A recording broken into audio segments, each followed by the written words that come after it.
friends, it's Jenny, and today we are answering viewer mail. Jay Cox wants to know, how do you work to ensure that the touches you're installing now are timeless and don't soon become dated? That is a great question, Jay, and it's a nuanced answer. For example, I like to understand what is the reason for the remodel. If you are remodeling to resell your house within a 5-year period, that is one type of remodel. If you are remodeling because you want your house to look a certain way and you're going to stay there for the long haul, that's a completely different type of remodel.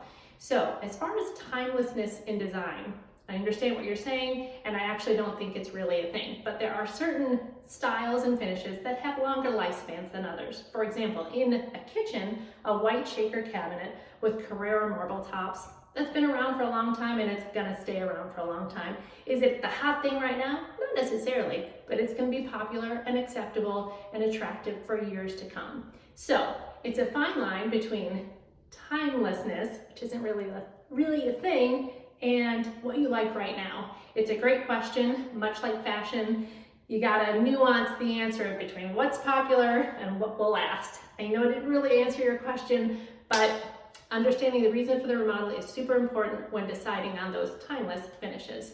I hope that helps. See you later.